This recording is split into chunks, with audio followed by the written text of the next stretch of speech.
ಈಗ ಉಪವಾಸ ಸತ್ಯಾಗ್ರಹ ಮಾಡಿದ್ರೆ ಅದು ಆತ್ಮಹತ್ಯೆಗೆ ಸಮ ಅಂತ ಹೇಳಿ. Article 19 of the Constitution, right to express. ನಾನು ಹೇಳುವಂಥದ್ದು it should not be effect to the fundamental right of citizen of this country. ಏನಿಲ್ಲ ಪೊಲೀಸರ ಮುಂದೆನೇ ಹೇಳೋ ಅವಶ್ಯಕತೆ ಇಲ್ಲ, ಹೇಳಬೇಕಾಗಿಲ್ಲ ಅನ್ನೋದೊಂದಿದೆ ಈ ಕಾನೂನಲ್ಲಿ. ಯಾಕೆ ಅಂತ ಸೆಕ್ಷನ್ 161 ಹಳೆ ಕಾನೂನಲ್ಲಿ ಸೆಕ್ಷನ್ 161 ನಲ್ಲಿ ಅವರು ಹೇಳಿಕೆಯನ್ನ ರೆಕಾರ್ಡ್ ಮಾಡಬಹುದಾಯ್ತು. ಪೊಲೀಸರು ಮುಂದೆ ಹೇಳಿಕೆ ಕೊಟ್ಟಕ್ಕೆ ಒತ್ತಡದಲ್ಲಿ ಅಥವಾ ಅವರು ಕಂಪಲ್ಷನ್ ಮಾಡ್ತಾ ಹೇಳಿಕೆ ಕೊಡಿದ್ದಾರೆ ಅಂತ. ಮತ್ತೆ ಗಂಡಸರಿಗೆ ರಕ್ಷಣೆ ಸ್ವಲ್ಪ ಕಡಿಮೆ. ನಮಸ್ಕಾರ ವೀಕ್ಷಕರೇ, ನೀವು ನೋಡ್ತಾ ಇದ್ದೀರಾ ಗ್ಯಾರಂಟಿ ನ್ಯೂಸ್. ನಾನು ರಾಮ್ ಬಡ್ಗೇರ್. ದೇಶದಲ್ಲಿ 3 ಅಪರಾಧ ಕಾನೂನುಗಳು ಈಗ ಹೊಸದಾಗಿ ಜಾರಿಯಾಗಿದ್ದಾವೆ. IPC ಬದಲಾಗಿ ಈಗ BNS ಆಗಿರೋದು. ಅಂದ್ರೆ ಮೊದಲು ದಂಡ ಸಂಹಿತೆ ಇತ್ತು, ಈಗ ನ್ಯಾಯ ಸಂಹಿತೆ ಆಗಿದೆ. ಹಾಗಾದ್ರೆ ಬದಲು ಮಾಡೋದಕ್ಕೆ ಏನು ಕಾರಣ, ಜೊತೆಗೆ ಈ 2 ಕಾನೂನುಗಳ ಮಧ್ಯೆ ಇರುವಂತ ಡಿಫ್ರೆನ್ಸ್ ಏನು, ಇದೆಲ್ಲದರ ಬಗ್ಗೆ ಮಾತನಾಡೋದಕ್ಕೆ ನಮ್ಮ ಜೊತೆಗೆ ಈಗ ಸೀನಿಯರ್ ಅಡ್ವೊಕೇಟ್ ಶಂಕರಪ್ಪ ಅವರಿದ್ದಾರೆ. ಮೊದಲು ಅವರನ್ನ ನಾನು ಸ್ವಾಗತ ಮಾಡ್ಕೊಳ್ತೀನಿ. ಸರ್ ನಮಸ್ಕಾರ, ಕಾರ್ಯಕ್ರಮಕ್ಕೆ ಸ್ವಾಗತ ನಿಮಗೆ. ದೇಶದ ಜನರಿಗೆ ಸಿಕ್ಕಾಪಟ್ಟೆ ಗೊಂದಲ ಇದೆ ಸರ್. IPC ಇತ್ತು, ಈಗ BNS ಆಗಿದೆ. ಏನು ಇದರಲ್ಲಿ ವ್ಯತ್ಯಾಸ ಆಯಿತು ಅನ್ನೋದೊಂದು ಪ್ರಶ್ನೆ ಇದೆ. ಏನು ಹೇಳ್ತೀರಾ? ನೋಡಿ, 3 ಕಾನೂನುಗಳು ಅತ್ಯಂತ ಪ್ರಬಲವಾಗಿರ್ತಕ್ಕಂಥ ಕಾನೂನುಗಳು 1860ರಲ್ಲಿ ಇಂಡಿಯನ್ ಪೀನಲ್ ಕೋಡ್ ಅಂತ, ಭಾರತೀಯ ದಂಡ ಸಂಹಿತೆ ಅಂತ. ಹೌದು. ಆಮೇಲೆ 1973ರಲ್ಲಿ ಕ್ರಿಮಿನಲ್ ಪ್ರೊಸೀಜರ್ ಕೋಡ್ ಅಂತ, ಅಪರಾಧ ಪ್ರಕ್ರಿಯೆ ಸಂಹಿತೆ ಅಂತ. ಆಮೇಲೆ ಎವಿಡೆನ್ಸ್ ಆ್ಯಕ್ಟ್ ಅಂತ ಹೇಳ್ಬಿಟ್ಟು, ಸಾಕ್ಷ್ಯ ಸಂಹಿತೆ ಅಂತ ಹೇಳ್ಬಿಟ್ಟು 1872ರಲ್ಲಿ. ಹೌದು. ಅಂದರೆ ಸ್ವತಂತ್ರ ಪೂರ್ವದಲ್ಲಿ 1860ರಲ್ಲಿ IPC, ಆಮೇಲೆ 1872ರಲ್ಲಿ ಎವಿಡೆನ್ಸ್ ಆ್ಯಕ್ಟ್. ಇದು ಸ್ವತಂತ್ರ ಪೂರ್ವದಲ್ಲಿ ಬ್ರಿಟಿಷರ್ ಕಾಲದಲ್ಲಿ ಮಾಡಿರ್ತಕ್ಕಂಥ ಒಂದು ಕಾನೂನು. ಹೌದು. 1973ರಲ್ಲಿ ಮಾಡಿರ್ತಕ್ಕಂಥ ನಾವು ಪ್ರಕ್ರಿಯೆ ಸಮಿತಿಯನ್ನು, ಕ್ರಿಮಿನಲ್ ಪ್ರೊಸೀಜರ್ ಕೋಡನ್ನು ಒಂದು ನಾವು ಸ್ವತಂತ್ರ ಬಂದ ಮೇಲೆ, ಸಂವಿಧಾನ ರಚನೆ ಆದಮೇಲೆ ನಾವು ಮಾಡಿಕೊಂಡಿರ್ತಕ್ಕಂಥ ಒಂದು ಕಾನೂನು. ಇದರಲ್ಲಿ ಅನೇಕ ಕೆಲವು ತೊಡಕುಗಳು ಇದ್ದಾವೆ ಅಂತಕ್ಕಂಥ ಭಾವನೆಯಿಂದ ಕೇಂದ್ರ ಸರ್ಕಾರ ಮತ್ತು ಇದು ಬ್ರಿಟಿಷ್ ಆಂಗ್ಲ ಭಾಷೆಯಲ್ಲಿ ಇರ್ತಕ್ಕಂಥ ಹೆಸರುಗಳಿದ್ದಾವೆ. ಹೌದು. ಅದನ್ನು ನಮ್ಮ ಸಾಂಸ್ಥಿಕವಾಗಿ ನಮ್ಮ ದೇಶದ ಭಾಷೆಯ ಅಡಿಯಲ್ಲಿ ಒಂದು ಸಮಿತಿಗಳನ್ನು ಮಾಡಿಕೊಳ್ಳೋಣ ಅಂತಕ್ಕಂಥ ದೃಷ್ಟಿಯಿಂದ ಭಾರತೀಯ ನ್ಯಾಯ ಸಂಹಿತೆ, ಭಾರತೀಯ ಸಾಕ್ಷ್ಯ ಸಂಹಿತೆ, ಭಾರತೀಯ ಅಪರಾಧಿಕ ಸಂಹಿತೆ ಅಂತಕ್ಕಂಥ ಒಂದು ಕಾನೂನುಗಳನ್ನು ಭಾರತೀಯ ನೇಟಿವಿಟಿಗೆ ತಕ್ಕಂಗೆ, ಹೌದು, ಭಾರತೀಯ ಭಾಷೆಗೆ ತಕ್ಕಂಗೆ ಅದಕ್ಕೆ ಅನುಗುಣವಾಗಿ ಈ 3 ಕಾನೂನುಗಳನ್ನು ಬದಲಾವಣೆ ಮಾಡಿ, ಶೀರ್ಷಿಕೆಗಳನ್ನು ಬದಲಾವಣೆ ಮಾಡಿ, ಓಕೆ, ಮತ್ತು ಅದರಲ್ಲಿರ್ತಕ್ಕಂಥ ಕೆಲವು ಕಲಾಮುಗಳನ್ನು ಬದಲಾವಣೆ ಮಾಡಿ, ಸೆಕ್ಷನ್ಸನ್ನು ಬದಲಾವಣೆ ಮಾಡಿ, ಒಂದಷ್ಟು ಇಂಪ್ರೂವ್ಮೆಂಟನ್ನು ಮಾಡಿ ಈ ಕಾನೂನುಗಳನ್ನು ಡಿಸೆಂಬರ್ 25 ಡಿಸೆಂಬರ್ 2003ರಲ್ಲಿ ಒಂದು ಬಿಲ್ಲನ್ನು ಕೇಂದ್ರ ಸರ್ಕಾರ ಸಂಸತ್ತಿನಲ್ಲಿ ಪಾಸ್ ಮಾಡ್ಕೊಂಡು ಬಂದಿದ್ದನ್ನು ನಾವು ಕಾಣ್ತೀವಿ. ಓಕೆ. ಅದು ವಿತ್ ಎಫೆಕ್ಟ್ ಫ್ರಮ್ 1/7/2024. ಅದರಿಂದ ಆ ದಿನದಿಂದ ಜಾರಿಗೆ ಬರಬೇಕು ಅಂತೇಳಿ ತೀರ್ಮಾನ ತಗೊಂಡು ಇವತ್ತು ಈ ಕಾನೂನುಗಳನ್ನು ಜಾರಿಗೆ ತಂದಿರ್ತಕ್ಕಂಥ ನಾವು ಸಹಜವಾಗಿ ಗಮನಿಸ್ತೀವಿ. ಹೌದು. ನೀವು ಈ ಬಿಲ್ಗಳನ್ನು ಡಿಸೆಂಬರ್ 25ನೇ ತಾರೀಕು 2023ರಲ್ಲಿ ನೀವು ಬಿಲ್ಗಳನ್ನು ಪಾಸ್ ಮಾಡಿಕೊಂಡು ಗೆಜೆಟ್ ನೋಟಿಫಿಕೇಶನ್ಗೆ ವೆಯ್ಟ್ ಮಾಡುವಂಥ ಸಂದರ್ಭದಲ್ಲಿ ತತ್ಕ್ಷಣಕ್ಕೆ ಜಾರಿಗೆ ತರೋಂಥದ್ದು, ಇಮಿಡಿಯೇಟಾಗಿ ಫೋರ್ತ್ ಜಾರಿಗೆ ತರುವಂಥ ಸಾಧ್ಯತೆಗಳು ಭಾಳ ಕಡಿಮೆ. ಯಾಕಂದರೆ ಅದನ್ನು ಅರ್ಥ ಮಾಡ್ಕೋಬೇಕು. ಮತ್ತು ಎಲ್ಲ ಅಧಿಕಾರಿ ವರ್ಗಗಳು, ನ್ಯಾಯಾಂಗದ ವ್ಯವಸ್ಥೆಯಂಥ ಅಧಿಕಾರಿಗಳು ಮತ್ತು ಪೊಲೀಸ್ ವ್ಯವಸ್ಥೆಯಲ್ಲಿ ಇರ್ತಕ್ಕಂಥ ಅಧಿಕಾರಿಗಳು ಎಲ್ಲನೂ ಸಹ ಅದನ್ನು ತಿಳ್ಕೊಬೇಕಾಗಿತ್ತು. ಹೌದು. ಏನು ಕಾನೂನಲ್ಲಿ ಏನು ವ್ಯತ್ಯಾಸಗಳಿದ್ದಾವೆ, ಏನು ವಿಚಾರಗಳನ್ನು ಅಡಗಿಸಿದ್ದಾರೆ, ಯಾವ ರೀತಿಯಲ್ಲಿ ನಾವು ಪ್ರೊಸೀಜರ್ನ ಫಾಲೋ ಮಾಡಬೇಕು, ಮತ್ತು ಯಾವ ರೀತಿ ಕಲಾಮುಗಳನ್ನು ನಾವು ಅಫೆನ್ಸ್ಗಳನ್ನು ನಾವು ಅಟ್ರಾಕ್ಟ್ ಮಾಡಿ ನಾವು ಕೇಸ್ಗಳನ್ನು ರಿಜಿಸ್ಟರ್ ಮಾಡಬೇಕು, ಆ ಪ್ರಕ್ರಿಯೆಗಳನ್ನು ಯಾವ ಅಫೆನ್ಸ್ಗಳಲ್ಲಿ ಯಾವ ಸೆಕ್ಷನ್ಗಳಲ್ಲಿ ನಾವು ಅದನ್ನು ಜಾರಿಗೆ ತರಬೇಕು, ಅನುಷ್ಠಾನಕ್ಕೆ ತರಬೇಕು ಅಂತಕ್ಕಂಥ ವಿಚಾರಗಳನ್ನು ಈ ದೇಶಾದ್ಯಂತ ತಿಳ್ಕೊಬೇಕಾಗಿರ್ತಕ್ಕಂಥ ಅನಿವಾರ್ಯತೆ ಮತ್ತು ಅವಶ್ಯಕತೆ ಇತ್ತು. ಹೌದು. ಸೊ ಆ ಕಾರಣಕ್ಕಾಗಿ ಒಂದಷ್ಟು 6 ತಿಂಗಳ ಕಾಲ, 7 ತಿಂಗಳ ಕಾಲ, 6 ತಿಂಗಳ ಕಾಲ ಅವಕಾಶವನ್ನು ಕೊಟ್ಟು ಅದನ್ನು ಕೇಂದ್ರ ಸರ್ಕಾರ ಒಂದು ಗೆಜೆಟ್ ನೋಟಿಫಿಕೇಶನ್ ಮಾಡಿ ಜುಲೈ 1ನೇ ತಾರೀಕಿಂದ ಇಂದು ಯಥಾವತ್ತಾಗಿ ಜಾರಿ ತರಬೇಕು ಅಂತಕ್ಕಂಥ ತೀರ್ಮಾನ ತಗೊಂಡು ಗೆಜೆಟ್ ನೋಟಿಫಿಕೇಶನ್ ಮಾಡಿ. ಸಹಜವಾಗಿ ಅನಿಸುತ್ತೆ ಈ ಕಾನೂನುಗಳು ಅದ್ಭುತವಾಗಿದ್ದು, ಅದೇನು ಎರಡು ಮಾತು ಇರಲಿಲ್ಲ. ಅದು ಒಂದು ತೀರ್ಮಾನವನ್ನು ನೇಟಿವಿಟಿಗೆ ತಕ್ಕಂಗೆ ಒಂದು ತೀರ್ಮಾನವನ್ನು ತೆಗೆದುಕೊಂಡಿದ್ದಾರೆ. ಮತ್ತು ಸಹಜವಾಗಿ ಯಾವುದೇ ಒಂದು ಕಾನೂನನ್ನು ಅನುಷ್ಠಾನಕ್ಕೆ ತರುವಂಥ ನಿಟ್ಟಿನಲ್ಲಿ ಸಹಜವಾಗಿ ಸಮಸ್ಯೆಗಳನ್ನು ದೂರತಕ್ಕಂಥ ನಾವು ಕಾಣ್ತೀವಿ. ಬಟ್ ಎಷ್ಟು ಮಟ್ಟಿಗೆ ಎಫೆಕ್ಟಿವ್ ಆಗಿ ಈ ಒಂದು ಕಾನೂನುಗಳನ್ನು ಅನುಷ್ಠಾನಕ್ಕೆ ತರ್ತಾರೆ, ಎಷ್ಟು ಮಟ್ಟಿಗೆ ಈ ಅಧಿಕಾರಿ ವರ್ಗ ಮತ್ತು ನ್ಯಾಯಾಂಗದ ವ್ಯವಸ್ಥೆ, ವಕೀಲರಾಗಲಿ, ನ್ಯಾಯಮೂರ್ತಿಗಳಾಗಲಿ, ಸಂಬಂಧಪಟ್ಟಿರ್ತಕ್ಕಂಥ ಅಧಿಕಾರಿಗಳಾಗಲಿ ಅಥವಾ ಸರ್ಕಾರದಲ್ಲಿರ್ತಕ್ಕಂಥ ಅಧಿಕಾರಿಗಳಾಗಲಿ ಯಾವ ಮಟ್ಟಕ್ಕೆ ಅದನ್ನು ತಿಳ್ಕೊಂಡಿದ್ದಾರೆ ಅನ್ನೋದು ಬಹಳ ಮುಖ್ಯ ಆಗ್ತದೆ. ಅದರ ಜೊತೆಗೆ ನೀವು ಗಮನಿಸ್ಬೋದು, ದೇಶಗಳಲ್ಲಿ ಬೇರೆ ಬೇರೆ ದೇಶಗಳಲ್ಲಿ ಯಾವುದೇ ಕಾನೂನನ್ನು ತರುವಂಥ ಮುಂಚಿತವಾಗಿ ಸಾರ್ವಜನಿಕ ಚರ್ಚೆಗೆ ಬಿಡುವಂಥ ಇದು ಸಹಜವಾಗಿರ್ತದೆ. ದುರದೃಷ್ಟವಶಾತ್ ಇದರಲ್ಲಿ ಸಾರ್ವಜನಿಕ ಚರ್ಚೆಗೆ ಬಿಡಲಿಲ್ಲ. ಹೌದು, ಸಾರ್ವಜನಿಕರ ಬಗ್ಗೆ ಇದು ಅರಿವು ಮೂಡಬೇಕು ಜನಸಾಮಾನ್ಯರಲ್ಲಿ. ಯಾವ್ಯಾವ ಅಫೆನ್ಸ್ ಮಾಡಿದ್ರೆ ಏನೇನು ಶಿಕ್ಷೆ ಇದೆ, ಮತ್ತು ಇದು ಯಾವ ರೀತಿ ಇದನ್ನು ಪ್ರೊಸೀಜರ್ಗಳನ್ನು ಫಾಲೋ ಮಾಡ್ತಾರೆ. ಸೊ ಯಾವ ಪ್ರೊಸೀಜರ್ನ ಇವರು ಯಾವ ಕಲಾಂಗಳಲ್ಲಿ ಈ ಪ್ರೊಸೀಜರ್ ಫಾಲೋ ಮಾಡ್ತಾರೆ, ಯಾರು ಇದಕ್ಕೆ ಬಾಧ್ಯರಿರ್ತಾರೆ, ಯಾರು ಇದಕ್ಕೆ ಶಿಕ್ಷೆಗಳನ್ನು ಅನುಪಡಿಸುವಂಥ ಜನ ಇರ್ತಾರೆ. ಸೊ ಇದೆಲ್ಲನೂ ಸಹ ಸಹಜವಾಗಿ ಜನಸಾಮಾನ್ಯರಿಗೆ ಜಾರಿ ತರೋದಕ್ಕಿಂತ ಮುಂಚಿತವಾಗಿ ಇದನ್ನು ಸಾರ್ವಜನಿಕ ಚರ್ಚೆಗೆ ಮತ್ತು ಸರ್ಕಾರನೇ ಇದಕ್ಕೆ ಎನ್ಲೈಟನ್ ಮಾಡಬೇಕಾಯ್ತು, ಅರಿವನ್ನು ಮೂಡಿಸತಕ್ಕಂಥ ಕಾರ್ಯಕ್ರಮವನ್ನು ಸಹ ಮಾಡಬೇಕಾಗಿತ್ತು. ದುರದೃಷ್ಟವಶಾತ್ ಇದನ್ನು ಆಗಲಿಲ್ಲ. ಆದರೂ ಇವತ್ತು ಕಾನೂನುಗಳು ಜಾರಿಗೆ ಬಂದಿವೆ. The ultimately decision of the legislators, the intention of the legislators is the most important thing is required to be noted. The intention ಏನಿತ್ತು, ಒಂದು ಕಾನೂನುಗಳನ್ನು ಪರಿಣಾಮಕಾರಿಯಾಗಿ ಜನಗಳ ಹಿತದೃಷ್ಟಿಯಿಂದ, ರಾಷ್ಟ್ರದ ಹಿತದೃಷ್ಟಿಯಿಂದ, ಸರ್ಕಾರಗಳ ಹಿತದೃಷ್ಟಿಯಿಂದ ಅನುಷ್ಠಾನಕ್ಕೆ ತರುವಂಥ ಕೆಲಸವನ್ನು ಮಾಡುವಂಥ ಒಂದು ಪ್ರಕ್ರಿಯೆ ಸಹಜವಾಗಿ ಲೆಜಿಸ್ಲೇಟರ್ಸ್ ಮೈಂಡಲ್ಲಿ ಇರಬೇಕಾಗ್ತದೆ. ಇದು ಎಷ್ಟು ಮಟ್ಟಿಗೆ ಜನಸಾಮಾನ್ಯರನ್ನ ರಕ್ಷಣೆ ಮಾಡ್ತದೆ, ಎಷ್ಟು ಮಟ್ಟಿಗೆ ಸಾರ್ವಜನಿಕ ವ್ಯವಸ್ಥೆಯನ್ನು ತಹಬಂದಿಗೆ ತಂದಿಡ್ತದೆ. ಸೊ ಇದನ್ನೆಲ್ಲ ಸಹ ಈ ನಂತರ ನಮ್ಗೆ ಗೊತ್ತಾಗ್ತದೆ.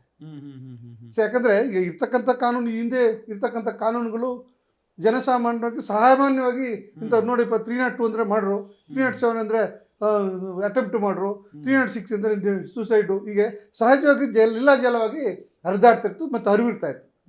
ಸೊ ಈಗಿನ ಕಾನೂನುಗಳಲ್ಲಿ ಅದನ್ನು ಅರಿವು ಮಾಡ್ಕೋಬೇಕು, ತಿಳ್ಕೊಬೇಕಂತ ಸ್ವಲ್ಪ ಟೈಮ್ ಬೀಳ್ತದೆ. ಈವನ್ ವಕೀಲರಾಗಿರ್ತಕ್ಕಂಥ ನಮಗೆ ಸಹ ಕಾನೂನುಗಳನ್ನು ಓದಿ ತಿಳ್ಕೊಬೇಕಂದ್ರೆ ಒಂದು ಚುಟ್ಟ ಸಮಯ ಬರ್ತದೆ. ಆಮೇಲೆ ಅದಕ್ಕಾಗಿ ಈಗ ಸಹಜವಾಗಿ first and foremost thing is the police ವ್ಯವಸ್ಥೆ ಮೊದಲು ಇದನ್ನು ತಿಳ್ಕೊಬೇಕಾಗ್ತದೆ, ಯಾವ ಅಫೆನ್ಸ್ಗಳಲ್ಲಿ ಈ ಕೇಸ್ಗಳನ್ನು ರಿಜಿಸ್ಟರ್ ಮಾಡಬೇಕು ಅಂತಕ್ಕಂಥ. ಅದೇ ನನ್ನ ಮುಂದಿನ ಪ್ರಶ್ನೆ ಅದೇ ಇತ್ತು. ಈ ಹೊಸ ಕಾನೂನಿಂದ ಪೊಲೀಸರಿಗೂ ಮತ್ತು ನ್ಯಾಯಾಲಯಗಳಿಗೂ ಇರುವಂಥ ಸವಾಲುಗಳೇನು ಅಂತ ಹೇಳಿ. ನ್ಯಾಯಾಲಯಗಳಿಗೆ ಏನು ಅಷ್ಟು ಸವಾಲಿಗೆ ಅದನ್ನು, ಯಾಕಂದರೆ ನಾವು ಕಾನೂನುಗಳು ನೋಡಿ ಯಾವ ಪೊಲೀಸರು ಯಾವ ಅಫೆನ್ಸಲ್ಲಿ ಆಗ್ತಾರೆ ಅದನ್ನು ವ್ಯಾಖ್ಯಾನ ಮಾಡ್ತೀವಿ, ಕೋರ್ಟ್ಗಳಿಗೆ ಗಮನಕ್ಕೆ ತರ್ತೀವಿ, ಅದನ್ನು ನಾವು ಇಂಟರ್ಪ್ರಿಟ್ ಮಾಡ್ತೀವಿ, ಮತ್ತು ಜುಡಿಷಿಯಲ್ ರಿವ್ಯೂಸ್ ಕೋರ್ಟ್ಗಳು ಕೊಡ್ತದೆ. ಕೋರ್ಟ್ಗೂ ನಮಗೇನು ದೊಡ್ಡ ಸಮಸ್ಯೆ ಆಗೋದಿಲ್ಲ. ನ್ಯಾಯಾಲಯಕ್ಕೂ ಮತ್ತು ವಕೀಲರಿಗೂ ಯಾವುದೇ ಕಾನೂನುಗಳು, ಯಾವುದೇ ತಿದ್ದುಪಡಿಗಳು ತಂದರೂ, ಹೊಸ ಕಾನೂನುಗಳು ತಂದರೂ ನಮಗೇನು ವ್ಯತ್ಯಾಸ ಅನ್ನಿಸೋದಿಲ್ಲ. ನಾವು ಕಾನೂನಿಗೆ ಸಮಾಜಕ್ಕೆ ಪೂರಕವಾಗಿ, ಸಮಾಜ ವ್ಯವಸ್ಥೆಗೆ ಡೆವಲಪ್ಮೆಂಟ್ಗೆ ಪೂರಕವಾಗಿದ್ದರೆ ಅದನ್ನು ನಾವು ಪೂರಕವಾಗಿ ನಾವು ವ್ಯಾಖ್ಯಾನ ಮಾಡ್ತೇವೆ. ಸಮಾಜ ವಿರೋಧಿ ಕಾನೂನುಗಳು ಇದ್ದ ಸಂದರ್ಭದಲ್ಲಿ ಸಮಾಜ ವಿರೋಧಿ ರೀತಿಯಲ್ಲಿ ಸಮಾಜ ವಿರೋಧಿ ಕಾನೂನುಗಳಂತ ನಾವು ವ್ಯಾಖ್ಯಾನ ಮಾಡಿ ಕೋರ್ಟ್ ಗಮನಕ್ಕೆ ತರ್ತೀವಿ. ಕೋರ್ಟ್ ಗಮನಕ್ಕೆ ನಾವು ವ್ಯವಸ್ಥಿತವಾಗಿ ನಾವು ಕೋರ್ಟ್ ಗಮನಕ್ಕೆ ನಾವು ವ್ಯಾಖ್ಯಾನ ಮಾಡ್ತೇವೆ. ನಮಗೇನು it's not a big thing, ಅದೇನು ದೊಡ್ಡ ವಿಚಾರ ಅಲ್ಲ. ಅದನ್ನು ನಾವು ಯಾರು ಈ ಕಾನೂನುಗಳು ಮಾಡಿರ್ತಕ್ಕಂಥ ಏನು ತಪ್ಪಿದೆಯಾ ಇಲ್ವಾ ಅಂತಕ್ಕಂಥದ್ದು ನಮ್ಮದೇ ಆಗಿರ್ತಕ್ಕಂಥ ವ್ಯಾಖ್ಯಾನವನ್ನು ನಾವು ಮಾಡ್ತೀವಿ. ಕೋರ್ಟ್ಗೆ ಅದೇನಾದ್ರು ಗಮನಕ್ಕೆ ಬಂದಂಥ ಸಂದರ್ಭ ಕೋರ್ಟ್ ಅದನ್ನು ಸ್ಟ್ರಕ್ ಡೌನ್ ಮಾಡ್ತಕ್ಕಂಥ ಸಾಧ್ಯತೆಗಳು ಇದ್ದಾವೆ. ಅದೇನು ಅನೇಕ ಸಂದರ್ಭಗಳಲ್ಲಿ ಇದ್ದಾವೆ. ಅನೇಕ ಕಾನೂನುಗಳು ಸ್ಟ್ರಕ್ ಡೌನ್ ಮಾಡಿದ್ದಾವೆ. ನೋಡಿ, ಇಂದಿನ ವ್ಯವಸ್ಥೆಯಲ್ಲಿ 377 ಅನ್ನೋದು ಒಂದು ಅಫೆನ್ಸನ್ನು, ಒಂದು ಪಾರ್ಟ್ ಆಫ್ ಅಫೆನ್ಸನ್ನು ಸುಪ್ರೀಂ ಕೋರ್ಟ್ ಅವರು ಸ್ಟ್ರಕ್ ಡೌನ್ ಮಾಡಿದರು. It's not an offence. ಒಬ್ಬ ವ್ಯಕ್ತಿಗೆ ಅನೈತಿಕ ಸಂಬಂಧ ಇರ್ತಕ್ಕಂಥ ಏನು ವ್ಯಕ್ತಿ ನೈಸರ್ಗಿಕ ವಿರುದ್ಧವಾಗಿರ್ತಕ್ಕಂಥ ಪ್ರಕ್ರಿಯೆ ಎಲ್ಲಿ ಇದು ಇಟ್ಸ್ ನಾಟ್ ಅನ್ ಅಫೆನ್ಸ್ ಅಂತ ಹೇಳ್ಬಿಟ್ಟು ತೀರ್ಮಾನ ತಗೊಂಡಿತ್ತು, ಪರಸ್ಪರ ಒಪ್ಪಿಗೆ ಇದ್ದಂಥ ಸಂದರ್ಭ. ಸೊ ಈ ಥರ ಅನೇಕ ಕಲಾಮಗಳನ್ನು ಸುಪ್ರೀಂ ಕೋರ್ಟ್ ಅವರು ಜುಡಿಷಿಯಲ್ ರಿವ್ಯೂಸ್ ಮುಖಾಂತರ ಸ್ಟ್ರಕ್ ಡೌನ್ ಮಾಡಿರ್ತಕ್ಕಂಥದ್ದನ್ನು ನಾವು ಕಾಣ್ತೀವಿ. It is not a big thing. ಆದರೆ ಈ ಕಾನೂನುಗಳನ್ನು, ಈ ಅಫೆನ್ಸ್ಗಳನ್ನು ಜನಸಾಮಾನ್ಯರಿಗೆ ಇಮಿಡಿಯೇಟಾಗಿ ಗೊತ್ತಾಗ್ಲಿಕ್ಕೆ ಸಾಧ್ಯತೆ ಇದೆಯಾ ಅನ್ನೋದನ್ನು ದುರಾದೃಷ್ಟವಶಾತ್ ಇಲ್ಲಿ ನನಗನ್ನಿಸ್ತದೆ ಈ ಕಾನೂನುಗಳ ಬಗ್ಗೆ ಜನಸಾಮಾನ್ಯರಿಗೆ ಫಸ್ಟ್ ಅರಿವು ಮೂಡಿಸ್ಬೇಕು. ಹೌದು ನೋಡಿ, ಸುಮಾರು ಈ ಒಂದು ಕಾನೂನು, ಫಾರ್ ಎಕ್ಸಾಂಪಲ್ ಭಾರತೀಯ ನ್ಯಾಯ ಸಂಹಿತೆ ಬಗ್ಗೆ ನಾವು ಚರ್ಚೆ ಮಾಡೋದು, ಇದು ಸುಮಾರು 20 ಭಾಗಗಳಾಗಿ ವಿಂಗಡಣೆ ಮಾಡಿದೆ. ಓಕೆ, ಮೊದಲು 511 ಅಫೆನ್ಸ್ಗಳು ಇರ್ತಾ ಇತ್ತು, ಈಗ ಇನ್ನು 358 ಅಫೆನ್ಸ್ಗಳು ಮಾತ್ರ ಸೀಮಿತಗೊಳಿಸಿದ್ದಾರೆ. ಮತ್ತು ಇದರಲ್ಲಿ ಸುಮಾರು ಎಲ್ಲ ಅಫೆನ್ಸ್ಗಳನ್ನು ಸಹ ಬೇರೆ ಬೇರೆ ಭಾಗಗಳಿಗೆ ಇದು ಮೊದಲನೇ ಅದರಲ್ಲಿ ಪೀಠಿಕೆ ಬಗ್ಗೆ ಹೇಳ್ತಾರೆ. ಮೊದಲು ಸೆಕ್ಷನ್ ಭಾಗ 1ರಲ್ಲಿ ಪೀಠಿಕೆ ಬಗ್ಗೆ ಹೇಳ್ತಾರೆ, ಭಾಗ 2ರಲ್ಲಿ ಶಿಕ್ಷೆ ಬಗ್ಗೆ ಹೇಳ್ತಾರೆ, ಆಮೇಲೆ ಭಾಗ 3ನಲ್ಲಿ ಜನರಲ್ ಎಕ್ಸೆಪ್ಷನ್ಸ್ ಬಗ್ಗೆ ಹೇಳ್ತಾರೆ, ಭಾಗ 4ರಲ್ಲಿ ಪ್ರಚೋದನೆ ಬಗ್ಗೆ ಯಾವ ರೀತಿ ಅಫೆನ್ಸ್ಗಳು ಮಾಡಿದ್ರೆ ಪ್ರಚೋದನೆ ಮಾಡಿದ್ರು ಅನ್ನೋದ್ರ ಬಗ್ಗೆ ಹೇಳ್ತಾರೆ, ಮತ್ತೆ ಇದು ಭಾಗ 5ಲ್ಲಿ offences against human and child ಅಂತ ಬಗ್ಗೆ ಹೇಳ್ತಾರೆ. ಇವಾಗ ಭಾಗ 6ಲ್ಲಿ human body offences against human body ಅಂತ ಹೇಳ್ತಾರೆ.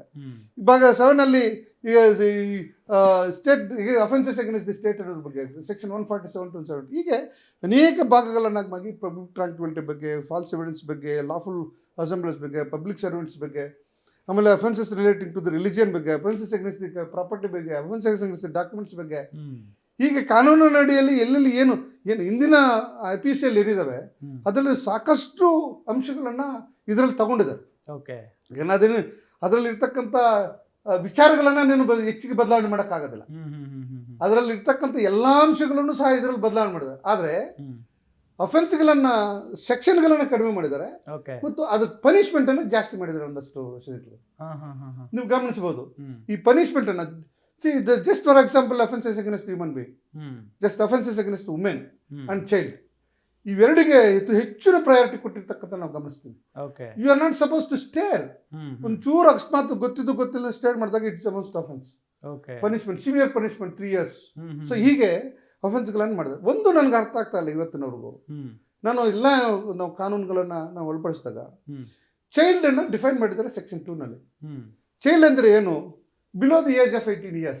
ಹೌದು, 18 ವರ್ಷಗಳಿಂದ ಕೆಲವಟ್ಟು ಇರ್ತಕ್ಕಂಥವ್ರನ್ನೆಲ್ಲ ಚೈಲ್ಡ್ ಅಂತ ಕರೀತಾರೆ ಅಂತ ಹೇಳ್ಬಿಟ್ಟು ಒಂದು ಡಿಫೈನ್ ಸೆಕ್ಷನ್ 2 ಸಬ್ ಕ್ಲಾಸ್ 9 ಇದರಲ್ಲಿ ಸಬ್ ಕ್ಲಾಸ್ 9ನಲ್ಲಿ ಡಿಫೈನ್ ಮಾಡಿದ್ದಾರೆ, ಸೆಕ್ಷನ್ 3ಯಲ್ಲಿ ಡಿಫೈನ್ ಮಾಡಿದ್ದಾರೆ.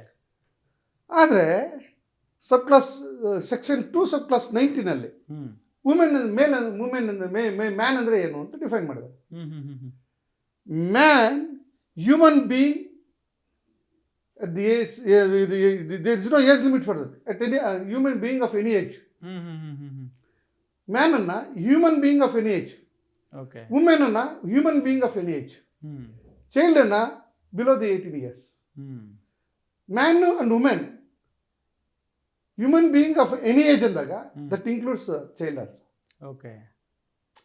ಹೌದು, ಬೈಫರ್ಕೇಟ್ ಮಾಡಿಲ್ಲ. ಹ್ಯೂಮನ್ ಬೀಯಿಂಗ್ ಮ್ಯಾನ್ ಅಂದ್ರೆ human being of any age ಅಂದಾಗ ವಾಟ್ ಇಸ್ ಇಟ್ ಮೀನ್? ಒಂದ್ ಕಡೆ ಚೈಲ್ಡ್ಗೆ 18 ಬಿಲೋ 18 years ಅಂತ ಹೇಳ್ತಾರೆ. ಹೌದು, man human being of any age ಅಂದಾಗ human being of any age after 18 years ಅಂತ ಬರ್ಬೇಕಾಯ್ತು, ಅಥವಾ 21 years ಏನು ಫಿಕ್ಸ್ ಮಾಡ್ಬೇಕಾಯ್ತು. ಹೌದು, suppose an offence is committed by A child, then now it is been considered whether it can be considered under section 2 of subsection 3 or whether it's required to be considered section 19 subsection 19 of section 2 of the ನ್ಯಾಯ ಸಂಹಿತೆ, ಭಾರತೀಯ ನ್ಯಾಯ ಸಂಹಿತೆ ಅಂತಕ್ಕಂಥ ಒಂದು ಜಿಜ್ಞಾಸೆ, ಒಂದು ವ್ಯಾಖ್ಯಾನಗಳು ಸಹಜವಾಗಿ ಈ ಥರ ಸಣ್ಣ ಪುಟ್ಟ ಅನೇಕ ಸಮಸ್ಯೆ, ಇದು ಸಣ್ಣ ಪುಟ್ಟ ಅನ್ನೋದಕ್ಕಿಂತ ಬಹಳ ಗಂಭೀರವಾಗಿರ್ತಕ್ಕಂಥ ಸಮಸ್ಯೆಗಳು ಅನೇಕ ಅಫೆನ್ಸ್ಗಳಲ್ಲಿ ಇರ್ತಕ್ಕಂಥದ್ದು ನಾವು ಕಾಣ್ತೀವಿ. ಸೊ ಬರುವಂಥ ದಿನಗಳಲ್ಲಿ ಈ ರೀತಿಯಾಗಿರ್ತಕ್ಕಂಥ ಕಲಾಂಗಳನ್ನು ಕೋರ್ಟ್ ಮುಂದೆ ಹೋದಾಗ ಅದನ್ನು ವ್ಯಾಖ್ಯಾನ ಮಾಡ್ತಕ್ಕಂಥ ವಿಧಾನದಲ್ಲಿ ಇದಕ್ಕೆ ತಪ್ಪು ಪರಿಕಲ್ಪನೆ ಬಂದಾಗ ಎಷ್ಟೋ ಜನ ಅದರಿಂದ ಅಕ್ವಿಟಲ್ ಆಗಿ ಹೋಗ್ಬಿಡ್ತಾರೆ. ಹಾಸ್ಪಿಟಲ್ ಖುಲಾಸೆ ಆಗೋಗ್ಬಿಡ್ತಾರೆ. ಇದೊಂದು ಡಿಫಿನೇಷನ್ ನಲ್ಲಿ ಖುಲಾಸೆಗಳು ಹೋಗ್ತಕ್ಕಂಥ ಸಾಧ್ಯತೆಗಳಿದಾವೆ. Technical evidence, scientific evidence, eye witness, circumstantial evidence. So ಇವೆಲ್ಲ ಬೇರೆ ಬೇರೆ ವಿಧಾನಗಳನ್ನು ನಾವು ಕಾಣಬೇಕಾಗ್ತದೆ. ಬಟ್ ಇವುಗಳನ್ನು ಗಮನಿಸಿದಾಗ ಇವರು ವ್ಯಾಖ್ಯಾನಗಳನ್ನು ನಾವು ವ್ಯಾಖ್ಯಾನ ಮಾಡುವಂಥ ಡಿಫೈನ್ ಮಾಡುವಂಥ ಸಂದರ್ಭದಲ್ಲಿ ಕೋರ್ಟ್ಗಳು ಜುಡಿಷಿಯಲ್ ರಿವ್ಯೂಸನ್ನು ಬೇರೆ ಬೇರೆ ವಿಧಾನಗಳಲ್ಲಿ ತಗೊಳ್ಳುವಂಥ ಸಾಧ್ಯತೆ, ತಿರುವುಗಳನ್ನು ಪಡ್ಕೊಳ್ಳುವಂಥ ಸಾಧ್ಯತೆಗಳು ಜಾಸ್ತಿ ಇದೆ. ಸೊ ಅದನ್ನು ರೆಕ್ಟಿಫೈ ಮಾಡ್ತಕ್ಕಂಥ ಅವಕಾಶ ಮುಂದಿನ ದಿನಗಳಲ್ಲಿ ಇದಾಗಬೇಕು ಅಂತಕ್ಕಂಥದ್ದು ನನ್ನ ಅಭಿಪ್ರಾಯ. ಯಾಕಂದರೆ ಇರ್ತಕ್ಕಂಥದ್ದನ್ನು ವಿಶೇಷವಾಗಿ ಇಲ್ಲದೇ ಇರ್ತಕ್ಕಂಥದ್ದು ಏನು ಮಾಡಿಲ್ಲ, ಅಥವಾ ಹೊಸದಾಗಿ ತಂದಿರ್ತಕ್ಕಂಥ ಏನು ಮಾಡಿಲ್ಲ. ಇದರಲ್ಲಿ ಮಾಡಿರ್ತಕ್ಕಂಥ ವಿಧಾನ ಅಂದರೆ ಅತಿ ಹೆಚ್ಚು ನೀವು ಮಾಡಿರ್ತಕ್ಕಂಥದ್ದು ಸ್ವಲ್ಪ ಅಫೆನ್ಸ್ಗಳನ್ನು ಶಿಕ್ಷೆಯನ್ನು ಜಾಸ್ತಿ ಮಾಡ್ತಕ್ಕಂಥದ್ದು. ಆಮೇಲೆ ಗಮನಿಸಬೇಕಾಗಿರ್ತಕ್ಕಂಥ ವಿಷಯ, ನಾನು ಇದನ್ನು ತಪ್ಪಿಡಿತಾ ಇದ್ದೀನಿ ಅಂತಲ್ಲ, ಕಾನೂನಲ್ಲಿರ್ತಕ್ಕಂಥ ಸ್ವಲ್ಪ ಸಂಕಷ್ಟಗಳನ್ನು ನಾನು ಹೇಳುವಂಥ ಪ್ರಯತ್ನ ಮಾಡ್ತಾ ಇದ್ದೀನಿ. ಅಂದರೆ ಲೂಪೋಲ್ಸ್. ಎಸ್, ಯಾಕಂದರೆ ಏನಕ್ಕೆ ಲೂಪೋಲ್ಸ್ ಅಂತ ನಾಳೆ ದಿವಸ ತೊಂದರೆ ಆಗಬಾರ್ದು ಅಂತಕ್ಕಂಥ ದೃಷ್ಟಿಯಿಂದ ಜನಸಾಮಾನ್ಯರಿಗೆ ಇವತ್ತು ನೋಡಿ ಇಲ್ಲಿರ್ತಕ್ಕಂಥ ಎಲ್ಲ ಆಫೆನ್ಸ್ಗಳನ್ನು ನಾನು ಇದು ನಿಮ್ಗೆ ಹೇಳಬೇಕಾ ಬೇಡ ಅಂತಕ್ಕಂಥದ್ದು ಹೇಳ್ತಾ ಇದನ್ನು ಒಂದು ಸಮಸ್ಯೆ ಇದೆ. ಒಂದಷ್ಟು ವರ್ಗಗಳ ಈಗ ಹೆಚ್ಚು ಈ ಸಮಸ್ಯೆಯನ್ನು ಈ ಅಫೆನ್ಸ್ಗಳನ್ನು ಮಾಡ್ತಕ್ಕಂಥ ವರ್ಗಗಳು ಒಂದಷ್ಟು ವರ್ಗಗಳಿಗೆ ಮಾತ್ರ ಸೀಮಿತ ರೀತಿಯಲ್ಲಿ ಒಂದಷ್ಟು ಅಫೆನ್ಸ್ಗಳನ್ನು ಜಾಸ್ತಿ ಮಾಡಿರ್ತಕ್ಕಂಥದ್ದು ಗಮನಿಸ್ಬೋದು. ಓಕೆ. ಸರಿ, ಯಾಕೆ ಇದನ್ನು ಹೇಳ್ತಾ ಇದ್ದೀನಿ ಅಂದರೆ, ನೋಡಿ, ಒಂದು ಮಿಡ್ಲ್ ಫ್ಯಾಮಿಲೀಸ್ಗೆ ಬಿಲೋ ದಿ ಪಾವರ್ಟಿ ಲೈನ್ ಇರ್ತಕ್ಕಂಥವ್ರು, ಅವ್ರಿಗೆ ಎನ್ಲೈಟನ್ಮೆಂಟ್ ಇಲ್ಲ, ಕಾನೂನು ಅರಿವಿರೋದಿಲ್ಲ, ಹೌದು, ಗೊತ್ತಿಲ್ಲದನೋ ಒಂದಷ್ಟು ತಪ್ಪುಗಳು ಸಹಜವಾಗಿ ಆಗ್ತಾ ಬರ್ತವೆ. That human tendency. ನಿಸರ್ಗಕ್ಕೆ ವಿರುದ್ಧವಾಗಿರ್ತಕ್ಕಂಥ ಒಂದಷ್ಟು ಗಂಭೀರ ಶಿಕ್ಷೆಗಳನ್ನು ಅಳವಡಿಸಿರ್ತಕ್ಕಂಥದ್ದು ನಾವು ಕಾಣ್ತೀವಿ. ಆಮೇಲೆ ಇದು ನನಗನ್ನಿಸ್ತದೆ, ಒಂದಷ್ಟು ಬೇರೆ ಬೇರೆ ದೇಶಗಳಲ್ಲಿ ಏನು ಧಾರ್ಮಿಕ ಕಾನೂನುಗಳಿದಾವಲ್ಲ, ಧಾರ್ಮಿಕ ಕಾನೂನುಗಳಿಗೂ ಈಗ ಎನ್ಹಾನ್ಸ್ಮೆಂಟ್ ಮಾಡಿರ್ತಕ್ಕಂಥ ಶಿಕ್ಷೆಗೂ ಭಿನ್ನತೆ ಏನು ಕಾಣ್ತಾ ಇಲ್ಲ ನನಗೆ. ಸೊ ಹಾಗಾಗಿ ಇದು ಬಹಳ ಗಂಭೀರವಾಗಿ ನಾವು ಯೋಚನೆ ಮಾಡಬೇಕಾಗಿರ್ತಕ್ಕಂಥ ವಿಚಾರ. ಹೌದು. ನೀವು ಯಾರೋ ಒಂದಷ್ಟು ಸಂಘ ಸಂಸ್ಥೆಗಳಿಗೆ ಒತ್ತುಗಳನ್ನು ಕೊಟ್ಟು, ಅಥವಾ ಇನ್ಯಾರೋ ಒತ್ತಾಯಕ್ಕೆ ಮಣಿದು, ಅಥವಾ ಯಾರೋ ಬ್ಯೂರೋಕ್ರಾಟ್ಸ್ ಕೂತ್ಕೊಂಡು ಕಾನೂನುಗಳನ್ನ ಲ್ಯಾವಿಶ್ ಲೈಫ್ ಜೀವನ ಮಾಡ್ತಾ ಇರ್ತಕ್ಕಂಥ ವ್ಯಕ್ತಿಗಳು ಕಾನೂನುಗಳನ್ನು ಬರೆದು ಲೆಜಿಸ್ಲೇಟರ್ ಕೈಗೆ ಕೊಟ್ಟು ಅದನ್ನು ಅಪ್ರೂವಲ್ ಮಾಡಿಸಿದಾಗ ಆಗುವಂಥ ಅನಾಹುತಗಳು ಸಮಾಜಕ್ಕೆ ಬಹುದೊಡ್ಡ ಪೆಟ್ಟಾಗುತ್ತೆ ಅಂತಕ್ಕಂಥ ಅಭಿಪ್ರಾಯವನ್ನು ನಾನು ಹೇಳಲಿಕ್ಕೆ ಬಯಸ್ತೀನಿ. ಓಕೆ. ಇದರಲ್ಲಿ ಆ ರೀತಿಯಾಗಿರ್ತಕ್ಕಂಥ ಸಮಸ್ಯೆಗಳು, ಶಿಕ್ಷೆ ಹೆಚ್ಚು ಶಿಕ್ಷೆ ಇದೆ, ರಿಫಾರ್ಮೇಷನ್ಗೆ ಅವಕಾಶ ಇರಬೇಕಾಗ್ತದೆ. ಹೌದು. ರಿಫಾರ್ಮೇಷನ್ಗೆ ಈಗ ಫಸ್ಟ್ ಶಿಕ್ಷೆ ಇದು ಒಂದು ಅಳವಡಿಕೆ ಮಾಡಿದ್ದಾರೆ, ಫಸ್ಟ್ ಶಿಕ್ಷೆಗೆ ಸ್ವಲ್ಪ ಕಡಿಮೆ ಆಗುತ್ತೆ, ಅದನ್ನು ರಿಪೀಟ್ ಮಾಡುವಂಥ ಸಂದರ್ಭದಲ್ಲಿ ಸಿವಿಯರ್ ಶಿಕ್ಷೆ ಇದೆ, ಸಿವಿಯರ್ ಆಗಿ ಪನಿಷ್ಮೆಂಟ್ ಕೊಡಬೇಕು ಅಂತ. ಆಮೇಲೆ ಲೈಫ್ ಸೆಂಟೆನ್ಸನ್ನು ನೋಡಿ, ಪ್ರಪಂಚದಲ್ಲಿರ್ತಕ್ಕಂಥ ಅನೇಕ ದೇಶಗಳು ಡೆತ್ ಸೆಂಟೆನ್ಸ್ನ ವಿರೋಧ ಮಾಡ್ತಾ ಇರ್ತಕ್ಕಂಥ ಸುಮಾರು 70ಕ್ಕಿಂತ ಹೆಚ್ಚು ದೇಶಗಳು ಇವತ್ತು ಡೆತ್ ಸೆಂಟೆನ್ಸನ್ನು ವಿರೋಧ ಮಾಡ್ಕೊಂಡ್ಬರ್ತವೆ. ಆದರೆ ಡೆತ್ ಸೆಂಟೆನ್ಸನ್ನು ಅನೇಕ ಅಫೆನ್ಸ್ಗಳಿಗೆ ಡೆತ್ ಸೆಂಟೆನ್ಸ್ನ ಜಾಸ್ತಿ ಮಾಡಿದ್ದಾರೆ ಅದರಲ್ಲಿ. ಓಕೆ. ಆಮೇಲೆ ಲೈಫನ್ನು ಡಿಫೈನ್ ಮಾಡಿಬಿಟ್ಟು ಅವಕಾಶಕ್ಕೆ ಒಳಗಡೆ ಇಲ್ದೇ ಲೈಫನ್ನು ಟಿಲ್ ಲೈಫ್ ಡೆತ್ ಅಂತ ಹೇಳ್ಬಿಟ್ಟಕ್ಕಂತಕ್ಕಂಥ ಅದನ್ನು ಎಕ್ಸ್ಟ್ರಾವನ್ನು ಇದರಲ್ಲಿ ಸೇರಿಸಿದ್ದಾರೆ. ಗೊತ್ತಾಗ್ತದೆ, ಈಗ ನಮ್ಗೆ ಅರ್ಥ ಆಗ್ತದೆ ಯಾರು ಈನಸ್ ಅಫೆನ್ಸ್ ಮಾಡಿರ್ತಾರೆ, ಇಟ್ಸ್ ರಿಕ್ವೈರ್ಡ್. ಓಕೆ. ಬಟ್ ಗೊತ್ತಿಲ್ಲದನೋ ಅಥವಾ ಅರಿವಿಲ್ಲದೆ ಇರ್ತಕ್ಕಂಥ ಸಂದರ್ಭದಲ್ಲಿ, ಅಥವಾ ಕಾನೂನು ಅರಿವಿಲ್ಲದೇನೆ, ಅಥವಾ ಸಡನ್ ಪ್ರೊವೊಕೇಶನಲ್ಲಿ ಮಾಡಿರ್ತಕ್ಕಂಥ ಅಫೆನ್ಸ್ಗಳು, ಬಟ್ ಹೆವಿ ಸಿವಿಯರ್ ಪನಿಷ್ಮೆಂಟ್ ಇರ್ತಕ್ಕಂಥದ್ದು ಅಷ್ಟು ಬೆಳವಣಿಗೆ, ಅದು ದೇಶಕ್ಕೆ ಅಷ್ಟು ಒಳ್ಳೆಯ ಬೆಳವಣಿಗೆ ಅಲ್ಲ ಅಂತಕ್ಕಂಥದ್ದು ನನ್ನ ಅಭಿಪ್ರಾಯ. ಓಕೆ. ಬಟ್ ಹವೆವರ್ ಇದು right or wrong, ultimately it is the decision of the legislators. ಇನ್ನು ನಾವು ಅದನ್ನ ಆ ಒಪ್ಪಿಕೊಳ್ಳಬೇಕಾಗ್ತದೆ. ಓಕೆ. ಮತ್ತು ಅದೇನು ತಪ್ಪುಗಳಿದ್ದನ್ನು ಸಂದರ್ಭಗಳಲ್ಲಿ ವ್ಯಾಖ್ಯಾನ ಮಾಡುವಂಥ ಸಂದರ್ಭ ಬರ್ತದೆ, ವ್ಯಾಖ್ಯಾನ ಜುಡಿಷಿಯಲ್ ರಿವ್ಯೂಸ್ ಬರ್ತದೆ. Okay sir. ಈಗ ಈ ಸತ್ಯಾಗ್ರಹ ಮಾಡೋದು, ಉಪವಾಸ ಸತ್ಯಾಗ್ರಹ ಮಾಡೋದು, ಪ್ರತಿಭಟನೆ ಮಾಡೋದು, ಅದು ಪ್ರಜಾಪ್ರಭುತ್ವದಲ್ಲಿರುವಂಥ ಹಕ್ಕು. ಈ ಕಾನೂನು ಹೇಳುತ್ತೆ ಈಗ ಉಪವಾಸ ಸತ್ಯಾಗ್ರಹ ಮಾಡಿದ್ರೆ ಅದು ಆತ್ಮಹತ್ಯೆಗೆ ಸಮ ಅಂತ ಹೇಳಿ. ಅಂದ್ರೆ ಈ ಪ್ರತಿಭಟಿಸುವ ಹಕ್ಕನ್ನೇ ಕಿತ್ಕೊಂಡಂಗೆ ಆಗಲ್ವಾ ಸರ್ ಹಾಗಾದ್ರೆ? ನೋಡಿ, ಅದನ್ನೇ ಹೇಳ್ತಾ ಇದ್ದೆ. Article 19 of the constitution, right to express. ನಾನು ಹೇಳುವಂಥದ್ದು, it should not be effect to the fundamental right of the citizen of this country. ಏನಿಲ್ಲ, ನನ್ನ ಪ್ರಕಾರವಾಗಿ ಮಹಾತ್ಮ ಗಾಂಧೀಜಿಯವರು ಹೇಳ್ತಾರೆ, 222 ದಿವಸ ಒಬ್ಬ ವ್ಯಕ್ತಿ ಇದ್ರೆ ಜೈಲಲ್ಲಿ ಇದ್ರೆ ಆ ವ್ಯಕ್ತಿ ಸುಧಾರಣೆ ಆಗ್ಲಿಕ್ಕೆ ಅವಕಾಶ ಇರ್ತದೆ. ಓಕೆ. ಜೈಲುಗಳು ಸುಧಾರಣೆ ಸ್ಥಳ. Punishment is required only for reforms. Okay. Reformative ಆಗಿರ್ಬೇಕು ಪನಿಷ್ಮೆಂಟು. ಆ ಪನಿಷ್ಮೆಂಟೇ ಜೀವನನೇ ಸರ್ವನಾಶ ಆಗುವಂತಿರುತ್ತೆ ಉಳಿದು ಅಂತಕ್ಕಂಥದ್ದು. ಅದಕ್ಕೆ ಮಹಾತ್ಮ ಗಾಂಧೀಜಿ ಒಬ್ಬ ವ್ಯಕ್ತಿ 222 ದಿವಸ ಜೈಲಲ್ಲಿ ಕೊಳ್ಳೋದ್ರೆ ಖಂಡಿತವಾಗ್ಲೂ ಅವ್ನು ಬದಲಾವಣೆ ಆಗ್ತಾನೆ. ಆ ಅಟ್ಮಾಸ್ಫಿಯರನ್ನು ನೀವು ಜೈಲುಗಳಲ್ಲಿ ವಾತಾವರಣ ನಿರ್ಮಾಣ ಮಾಡಿಕೊಡ್ಬೇಕು.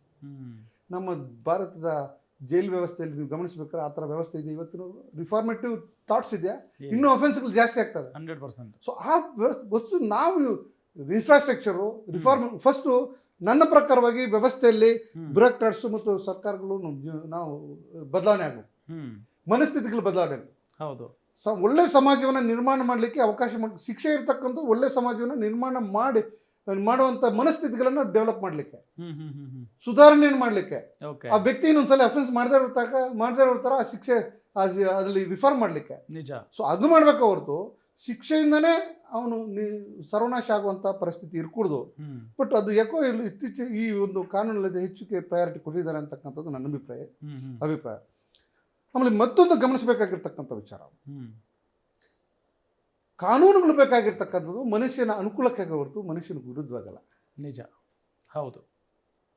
laws only for the development of human being. Hmm That should be under human consideration. ಹ್ಮ್ ಮನುಷ್ಯನ ಮಾನವೀಯತೆಯ ನೆಲೆಗಟ್ಟಿನ ಮೇಲೆ ಈ ದೇಶದಲ್ಲಿರ್ತಕ್ಕಂಥ ಎಲ್ಲ ಕಾನೂನುಗಳನ್ನು ಸಹ ಜಾರಿಗೆ ಬಂದಿರತಕ್ಕಂಥದ್ದು. ಹ್ಮ್ ಮನುಷ್ಯನ ನಡವಳಿಕೆಯನ್ನು ತಿದ್ದಲಿಕ್ಕೆ, ಹ್ಮ್ ಮನುಷ್ಯನ ವ್ಯಕ್ತಿತ್ವವನ್ನು ಡೆವಲಪ್ ಮಾಡಲಿಕ್ಕೆ, ಹ್ಮ್ ದೇಶದ ಅಭಿವೃದ್ಧಿಯನ್ನು ಪಡಿಸಲಿಕ್ಕೆ, ಹ್ಮ್ ದೇಶದ ಬದಲಾವಣೆ ಮಾಡಲಿಕ್ಕೆ, ಹೌದು.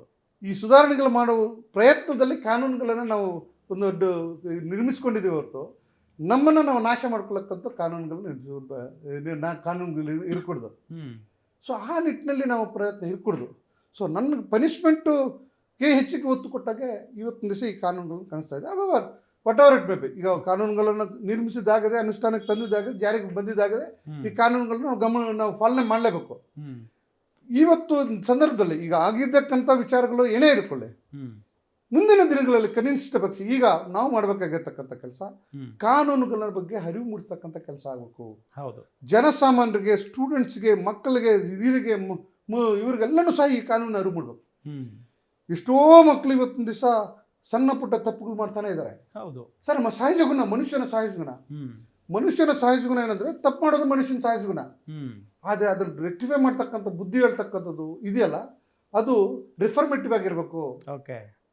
ರಿಫರ್ಮೇಟಿವ್ ಆಗಿರಬೇಕು ಅಂತಕ್ಕಂಥದ್ದು ಸಹಜ. ನಮ್ಮ ಸಾಂಪ್ರದಾಯಗಳು, ನಮ್ಮ ಗ್ರಂಥಗಳು ಎಲ್ಲ ಹೇಳ್ಕೊಂಡು ಬಂದಿರ್ತಕ್ಕಂಥದ್ದು. ಹ್ಮ್ ಹ್ಮ್ ಹ್ಮ್ ಹ್ಮ್ ಶಿಕ್ಷೆ ಸಿವಿಯರ್ ಇದ್ದಾಗ ಹ್ಮ್ ಇಡೀ ವ್ಯವಸ್ಥೆ, ಕುಟುಂಬ ಒಂದು ನೈತಿಕವಾಗಿ ಅವರು ಹಾಳಾಗ್ತಾರೆ, ಹ್ಮ್ ಸಾಮಾಜಿಕವಾಗಿ ಅಧಂಪತ್ರ ಆಗ್ಬಿಡ್ತಾರೆ, ಹೌದು.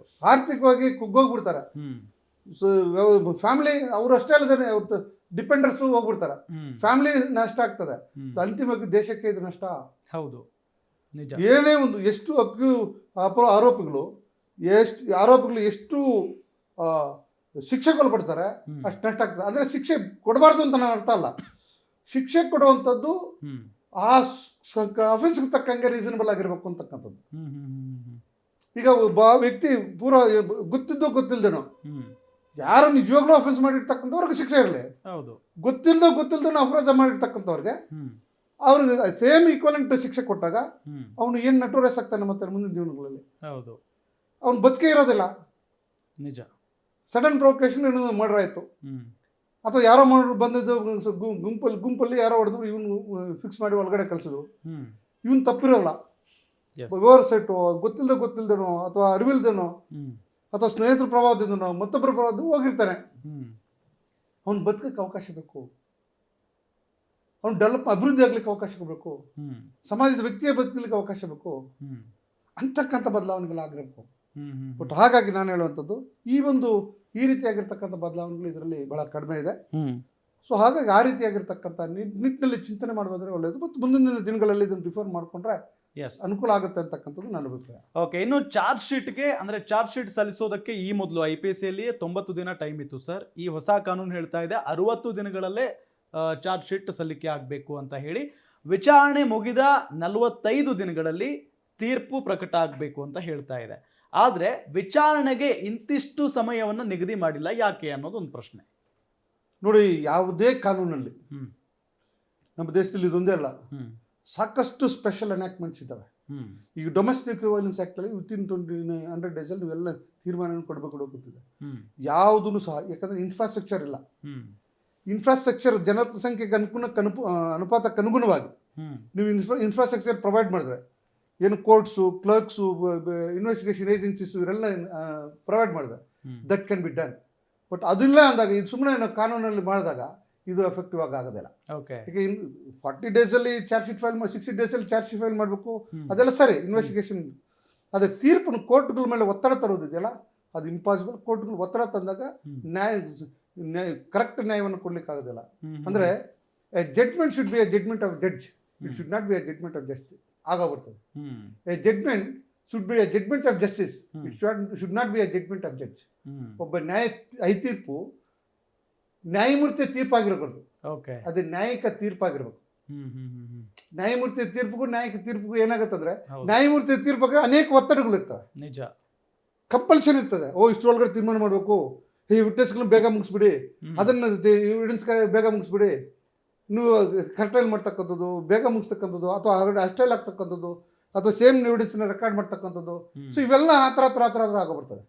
ಸೊ ಅವಾಗ ನಿಜವಾಗ್ಲೂ ಎಷ್ಟೋ ಜನ ಇನ್ನೋಸೆಂಟ್ಸು ಶಿಕ್ಷೆಗೊಳಪಡ್ತಾರೆ ಮತ್ತು ನಿಜವಾಗ್ಲೂ ಅಪರಾಧಿಗಳು ತಪ್ಪಿಸ್ಕೊತಾರೆ. ಆ ಥರ ಸಾಧ್ಯತೆಗಳು ಜಾಸ್ತಿ ಇದೆ. ಸೊ ಅದಾಗಬಾರ್ದು.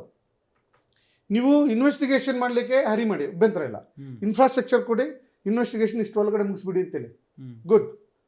ಬಟ್ ಕೋರ್ಟ್ಗಳೇ ನೀವು ಒತ್ತಡ ತರುವಂಥದ್ದು ಇದೆಯಲ್ಲ, ಅದು ಒಳ್ಳೆಯ ಬೆಳವಣಿಗೆ ಅಲ್ಲ. ಸರ್, ಇನ್ನೊಂದು ಪ್ರಶ್ನೆ ಇದೆ. SMS ಮೂಲಕ ಸಮನ್ಸ್ ಜಾರಿ ಮಾಡಬಹುದು ಅಂತ ಹೇಳಿ, ಇದು ಹೇಗೆ ವರ್ಕೌಟ್ ಆಗುತ್ತೆ ಸರ್ ಕಾನೂನಲ್ಲಿ? ಈಗ ಎಲೆಕ್ಟ್ರಾನಿಕ್ ಎವಿಡೆನ್ಸನ್ನು section 65 of the evidence act ಮೊದಲಿರ್ತಕ್ಕಂಥ ಕಾನೂನಲ್ಲಿ ಮತ್ತು ಸೈಂಟಿಫಿಕ್ ಎವಿಡೆನ್ಸನ್ನು ಏನು ವೈಜ್ಞಾನಿಕವಾಗಿ ಜಗತ್ತು ಬೆಳೀತಾ ಇದ್ದಂಗೆ, ಟೆಕ್ನಾಲಜಿ ಬೆಳೀತಾ ಇದ್ದಂಗೆ it can be done. Because 2009 ಒಂದು ಕಾನೂನನ್ನು ತಿದ್ದುಪಡಿ ಮಾಡಿದ್ದಾರೆ. ಎಲೆಕ್ಟ್ರಾನಿಕ್ ಎವಿಡೆನ್ಸನ್ನು ಕನ್ಸಿಡರ್ ಮಾಡ್ಬೋದು. ಅದು ಕಾನೂನುಬದ್ಧವಾಗಿ ಒಂದಷ್ಟು ಪ್ರಕ್ರಿಯೆಗಳನ್ನು ಅಳವಡಿಸಿದ್ದಾರೆ. ಸೊ ಇದನ್ನು ಕನ್ಸಿಡರ್ ಮಾಡಲಿಕ್ಕೆ ಅವಕಾಶ ಇದೆ ಅಂತ. ಇಮೇಲ್ ಮುಖಾಂತರ, ವಾಟ್ಸಪ್ ಮುಖಾಂತರ, ಮೆಸೇಜ್ ಮುಖಾಂತರ ಆ ವ್ಯಕ್ತಿ ಹೆಸರಲ್ಲಿ ಇರ್ತಕ್ಕಂಥ ಮೊಬೈಲ್ ಏನು ಯೂಸ್ ಮಾಡ್ತಾ ಇದ್ದಾರೆ, ಆ ವ್ಯಕ್ತಿ ನಿಜವಾಗ್ಲೂ ಉಪಯೋಗಿಸ್ತಾ ಇದ್ದಾರೆ, ದಟ್ ಕ್ಯಾನ್ ಬಿ ಸರ್ವ್ಡ್. ಹೌದು, deemed service. Once it is message is send it to them, ಅವ್ರು ನೋಡಿದ ತಕ್ಷಣ it's deemed service. So late process ಆಗೋದಕ್ಕಿಂತ ಇಮಿಡಿಯೇಟ್ ಪ್ರೋಸೆಸ್ ಅದು. ಹೌದು. So it can be done, ಮಾಡಬೇಕು. ಒಳ್ಳೆ ಅದು ಆ ವಿಚಾರಕ್ಕೆ ಸಂಬಂಧಪಟ್ಟಂಗೆ ಇದು ಸರ್ಕಾರದ ಒಳ್ಳೆ ತೀರ್ಮಾನ ತಗೊಂಡಿದ್ದಾರೆ. ಈಗ ಆಲ್ರೆಡಿ ಇದೆ 2019ರಲ್ಲಿ ಆಲ್ರೆಡಿ ಕಾನೂನು ಜಾರಿಗೆ ಬಂದಿತ್ತು, ಮತ್ತು ಅದನ್ನು ಅಮೆಂಡ್ಮೆಂಟ್ ಮಾಡಿದ್ರು. ಅದು ಒಳ್ಳೆ ಬೆಳವಣಿಗೆ. ಇದನ್ನು ಅಳವಡಿಕೆ ಮಾಡಿದ್ದಾರೆ. ಮೋಸ್ಟ್ ಆಫ್ ದೆಮ್ ಅಳವಡಿಕೆ ಮಾಡಿದ್ದಾರೆ, ಇದರಲ್ಲಿ ಇಲ್ಲ ಅಂತಲ್ಲ. ಸ್ವಲ್ಪ ಮಟ್ಟಿಗೆ ಎಲ್ಲೋ ಒಂದು ಕಡೆ ಸ್ವಲ್ಪ ಎಕ್ಸಾಗ್ರೇಷನ್ ಮಾಡಿದ್ದಾರೆ, ಪನಿಷ್ಮೆಂಟ್ ಜಾಸ್ತಿ ಮಾಡಿದ್ದಾರೆ. ಒಂದಷ್ಟು ಜನಗಳಿಗೆ ತೊಂದರೆ ಮಧ್ಯಮ ವರ್ಗದವ್ರಿಗೆ ತೊಂದರೆ ಆಗ್ತಾ ಅಂತ ಹೆಚ್ಚು ಜಾಸ್ತಿ ಇದೆ. ಈಗ ದುಡ್ಡು ಇರ್ತಕ್ಕಂಥವ್ರು ಅವರೆಲ್ಲ ಸ್ವಲ್ಪ ಸೆಟಲ್ ಮಾಡ್ಕೊಂಡ್ಬಿಡ್ತಾರೆ. ಹೌದು. ಬಟ್ ಬಡವರು, ನಿರ್ಗತಿಕರು, ಕಾನೂನು ಅರಿವಿಲ್ಲದೆ ಇರ್ತಕ್ಕಂಥವ್ರು ನೀನು ಸಾಕಷ್ಟು ಜನ ಇದರಲ್ಲಿ ಸಿಕ್ಕಾಕೊಳ್ಳುವಂಥ ತಾಪತ್ರೆ ಇದೆ. ಓಕೆ, ಇನ್ನೊಂದು ವಿಚಾರ ಇದೆ ಸರ್. ಬಂಧಿತನಾಗಿರುವಂಥ ಒಬ್ಬ ಆರೋಪಿ, ಮಹಿಳೆ ಆಗಿರ್ಬೋದು ಇಲ್ಲ ಪುರುಷ ಆಗಿರ್ಬೋದು, ಆತ ತಮಗಿಷ್ಟ ಬಂದಂಥ ವ್ಯಕ್ತಿಯ ಮುಂದೆ ಮಾಹಿತಿಯನ್ನು ನೀಡಬಹುದು. ಆ ಘಟನೆಗೆ ಸಂಬಂಧಪಟ್ಟಂತೆ ಪೊಲೀಸರ ಮುಂದೆನೇ ಹೇಳೋ ಅವಶ್ಯಕತೆ ಇಲ್ಲ, ಹೇಳಬೇಕಾಗಿಲ್ಲ ಅನ್ನೋದೊಂದಿದೆ ಈ ಕಾನೂನಲ್ಲಿ. ಯಾಕೆ ಅಂತ? ಇದು ಸೆಕ್ಷನ್ 161 ಹಳೆ ಕಾನೂನಲ್ಲಿ ಸೆಕ್ಷನ್ 161ನಲ್ಲಿ ಅವರ ಹೇಳಿಕೆಯನ್ನು ರೆಕಾರ್ಡ್ ಮಾಡ್ಬೋದಾಯಿತು ಪೊಲೀಸರು. ಓಕೆ. ಸೊ ಅದೊಂದು ಡೌಟ್ ಇತ್ತು. ಪೊಲೀಸರು ಮುಂದೆ ಹೇಳಿಕೆ ಕೊಟ್ಟಾಗ ಒತ್ತಡದಲ್ಲಿ ಅಥವಾ ಅವರು ಕಂಪಲ್ಷನ್ ಮಾಡೋಕ್ಕೆ ಹೇಳಿಕೆ ಕೊಡಿದ್ದಾರೆ ಅಂತಕ್ಕಂಥದ್ದು ಇತ್ತು. Okay. So that is not, there is no evident value for that statement. ಆಮೇಲೆ ಅವರು ಸ್ವಇಚ್ಛೆ ಹೇಳಿಕೆ ಕೊಡ್ತಕ್ಕಂಥದ್ದು ಮತ್ತು ವಾಲಂಟ್ರಿ ಸ್ಟೇಟ್ಮೆಂಟ್ ಕೊಡ್ತಕ್ಕಂಥದ್ದಾಗಲಿ ಅಥವಾ ಅವ್ರ ಸ್ಟೇಟ್ಮೆಂಟ್ ಬಿಫೋರ್ ದಿ ಪೊಲೀಸ್ ಅಂತ ಕೊಡೋದಾಗಲಿ, ಅದರ ಬಗ್ಗೆ ಸಾಕಷ್ಟು ಅಪನಂಬಿಕೆ ಇರ್ತದೆ. ಪೊಲೀಸರ ಮುಂದೆ ಕೊಡುವಂಥ ಹೇಳಿಕೆ ಅದು ಕಾನೂನಿಗೆ ಒಳಪಟ್ಟಿರೋದಿಲ್ಲ ಅಂತಕ್ಕಂಥದ್ದು ಒಂದು ಮಾತಿತ್ತು, ಒತ್ತಡದಲ್ಲಿರ್ಬೋದು. ಅದೇ 164 ಸ್ಟೇಟ್ಮೆಂಟ್ ಕೋರ್ಟ್ ಮುಂದೆ, ಹಳೆ ಕಾನೂನಲ್ಲಿ 64 ಕೋರ್ಟ್ ಮುಂದೆ ಕೊಟ್ಟಾಗ ಅದನ್ನು ಬದಲಾವಣೆ ಮಾಡ್ಲಿಕ್ಕೆ ಆಗೋದಿಲ್ಲ, ರಿವರ್ಸ್ ಮಾಡ್ಲಿಕ್ಕೆ ಆಗೋದಿಲ್ಲ. ಅದರಿಂದ ಹಾಕಬೇಕಾದ್ರೆ by work they have given the statement before the court of law. ಕೋರ್ಟನ್ನು ಡೌಟ್ ಪಡ್ಲಿಕ್ಕೆ ಬರೋದಿಲ್ಲ. ಹೌದು, ಕರೆಕ್ಟ್. ಸೊ ಅದಕ್ಕಾಗಿ ಇವರ ಸ್ಟೇಟ್ಮೆಂಟನ್ನು, ಆರೋಪಿಯ ಸ್ಟೇಟ್ಮೆಂಟನ್ನು ಬೇರೆ ಥರ್ಡ್ ವ್ಯಕ್ತಿ ಜೊತೆ ಅವ್ರಿಗೆ ಗೊತ್ತಿರ್ತಕ್ಕಂಥ, ಅವರು ಇಚ್ಛೆ ಸಿಕ್ಕಿರ್ತಕ್ಕಂಥ ಕೊಟ್ಟಾಗ ದಟ್ ಕ್ಯಾನ್ ಬಿ ರಿಯಾಲಿಟಿ ಏನಿದೆ, that statement can be use. ಅಂದ್ರೆ ಮೊದಲು ಒಂದು ನ್ಯಾಯಾಲಯದ ಮುಂದೆ ಒಂದು ಎವಿಡೆನ್ಸ್ ಆದಮೇಲೆ ಒಂದು ಸ್ಟೇಟ್ಮೆಂಟ್ ಅವತ್ತು ಕೇಳ್ತಾರೆ. 133 ಸ್ಟೇಟ್ಮೆಂಟ್ ಮೊದಲು ಕಾನೂನಲ್ಲಿ ಬೇರೆ ಪ್ರಾವಿಷನ್ ಮಾಡಿದ್ದಾರೆ. ಆ ಸ್ಟೇಟ್ಮೆಂಟಲ್ಲಿ ರೆಕಾರ್ಡ್ ಮಾಡಲಿಕ್ಕೆ ಅವಕಾಶ ಇದೆ. This statement can be use there reality ಏನು ಅಂತ. ಓಕೆ. ಸೊ ಪೊಲೀಸರು ಇನ್ವೆಸ್ಟಿಗೇಷನ್ಗೂ ಚೆಕ್ ಮಾಡಲಿಕ್ಕೆ ಅನುಕೂಲ ಆಗ್ತದೆ. ಆಮೇಲೆ ಪೊಲೀಸರು ಇವರ ಡಿಫೆನ್ಸ್ಗೂ ಅನುಕೂಲ ಆಗ್ತಕ್ಕಂಥ ಸ್ಟೇಟ್ಮೆಂಟ್. ಸೊ ಹಾಗಾಗಿ ಇವೆರಡಕ್ಕೂ ಸಹ ಯೂಸ್ ಮಾಡ್ಬೋದು. ಆ ಸ್ಟೇಟ್ಮೆಂಟ್ ರೆಕಾರ್ಡ್ ಮಾಡಿದ್ರೆ that can B use, that's good. Okay. ಇನ್ನು IPC BNS ಅಂತ ಬದಲಾಗಿದೆ, ನಿಮ್ಗೆ ಗೊತ್ತಿರೋ ಹಾಗೆ. IPC ಈಗ BNS ಅಂತ ಬದಲಾಗಿರೋದು. ಶಿಕ್ಷೆಯ ಪ್ರಮಾಣದಲ್ಲಿ ಏನಾದರೂ ಬದಲಾವಣೆ ಆಗಿದೆಯಾ ಸರ್? ಹೌದು, ಸಾಕಷ್ಟು ಶಿಕ್ಷೆಯ ಪ್ರಮಾಣದಲ್ಲಿ ನಾನು ಈಗಾಗಲೇ ಹೇಳಿದೆ. ಶಿಕ್ಷೆಯ ಪ್ರಮಾಣವನ್ನು ಕೆಲವಷ್ಟು ಸಂದರ್ಭದಲ್ಲಿ ಕೆಲವಷ್ಟು ಅಫೆನ್ಸ್ಗಳಿಗೆ ಹೆಚ್ಚು ಮಾಡಿದ್ದಾರೆ. ಓಕೆ. ಆಮೇಲೆ ಲಿಬರಲೈಸ್ ಮಾಡಿದ್ದಾರೆ. ಹೆಚ್ಚು ಕಾನೂನು ಏನು ಅಂಶಗಳಿದಾವೆ ಅದನ್ನ ಲಿಬರಲೈಸ್ ಮಾಡಿ ಕೋರ್ಟ್ ಅಲ್ಲಿರ್ತಕ್ಕಂಥವೇ ಹೆಚ್ಚು ಇದರಲ್ಲಿ ತಂದಿರ್ತಕ್ಕಂಥದ್ದು. ಬಟ್ ಸ್ವಲ್ಪ women's offence against women and child ವಿಚಾರದಲ್ಲಿ ಸ್ವಲ್ಪ ಶಿಕ್ಷೆ ಜಾಸ್ತಿ, ಪ್ರಮಾಣವನ್ನು ಜಾಸ್ತಿ ಮಾಡಿರ್ತಕ್ಕಂಥ ನಾವು ಗಮನಿಸ್ತೀವಿ. ಆಮೇಲೆ ಅಫೆನ್ಸಸ್ ಅಗೇನ್ಸ್ಟ್ ದಿ ಸ್ಟೇಟ್ ವಿಚಾರದಲ್ಲಿ ಗಮನ ಹರಿಸಿದ್ದೀವಿ. ಹ್ಮ್. ಮತ್ತು ಸ್ಪೆಷಲ್ ಎನಾಕ್ಟ್ಮೆಂಟ್ಸ್ ಏನು ಇದ್ದಾವೆ, ಹ್ಮ್. ಆ ಸ್ಪೆಷಲ್ ಎನಾಕ್ಟ್ಮೆಂಟ್ಸಲ್ಲಿ ಇರ್ತಕ್ಕಂಥ ಅಂಶಗಳನ್ನು ಹ್ಮ್. ಇದು ಸ್ವಲ್ಪ ಅಲ್ಲಿಂದ ಆಚೆ ತಂದಿರ್ತಕ್ಕಂಥದ್ದನ್ನು ಈ ಅಫೆನ್ಸ್ಗಳಲ್ಲಿ ನಾವು ಕಾಣ್ತೀವಿ. ಓಕೆ. ಯಾಕಂದರೆ ಪ್ರತ್ಯೇಕವಾಗಿರ್ತಕ್ಕಂಥ ಕಾನೂನು, ಸಪೋಸ್ ಫಾರ್ ಎಕ್ಸಾಂಪಲ್ ಈಗ ಕೆಲವು ಫೈನಾನ್ಷಿಯಲ್ ಪ್ರಾಬ್ಲಮ್ಸ್ ಇತ್ತು, ಅದನ್ನು ಯಾವುದೋ ಸೊಸೈಟಿಗಳು ಫ್ರಾಡ್ ಮಾಡ್ತಾಯಿದ್ರು, ಸ್ಪೆಷಲ್ ಪ್ರೊಟೆಕ್ಷನ್ ಡಿಪಾಸಿಟರ್ಸ್ ಆ್ಯಕ್ಟ್ ಅಂತಿತ್ತು. ಸೊ ಅದರಲ್ಲಿರ್ತಕ್ಕಂಥ ಅಫೆನ್ಸ್ಗಳನ್ನು ಸ್ವಲ್ಪ ಎಕ್ಸಾಂಪ್ ಮಾಡಿ ಇದರಲ್ಲಿ ಸೇರಿಸಿರ್ತಕ್ಕಂಥ ಕಾಣ್ತೀವಿ. ಸೊ ಹಾಗಾಗಿ ಸ್ಪೆಷಲ್ ಎನಾಕ್ಟ್ಮೆಂಟ್ಗೆ ಸಪ್ರೇಟ್ ಪ್ರಯಾರಿಟಿ ಕೊಟ್ಟು ಇದರಲ್ಲಿ ಸೇರಿಸದೇ ಇರ್ತಕ್ಕಂಥದ್ದು ಇದು ಕಾಣ್ಬೋದು. ಮತ್ತು ಅಫೆನ್ಸ್ಗಳ ಶಿಕ್ಷೆ ಪ್ರಮಾಣ ಸ್ವಲ್ಪ ಜಾಸ್ತಿ ಮಾಡಿರ್ತಕ್ಕಂಥದ್ದು ನಾವು ಕಾಣ್ತೀವಿ. ಓಕೆ ಸರ್, ಒಂದು ಲೂಪ್ ಹೋಲ್ಸ್ ಬಗ್ಗೆ ನೀವು ಅವಾಗಲೇ ಹೇಳ್ತಾ ಇದ್ರಿ ಹೊಸ ಕಾನೂನಿನಲ್ಲಿ. ಅಂತ ಲೂಪ್ ಹೋಲ್ಸ್ಗಳಿಂದ ಅಂದರೆ ಲೂಪ್ ಹೋಲ್ಸ್ಗಳು ಯಾವ್ಯಾವು, ಜೊತೆಗೆ ಅದನ್ನು ಈ ಆರೋಪಿಗಳು ಏನಾದರೂ ನಿಯಂತ್ರಣ ಮಾಡಬಹುದು, ಅದರಿಂದ ತಪ್ಪಿಸಿಕೊಳ್ಳುವಂಥ ಸಾಧ್ಯತೆ ಇದೆಯಾ?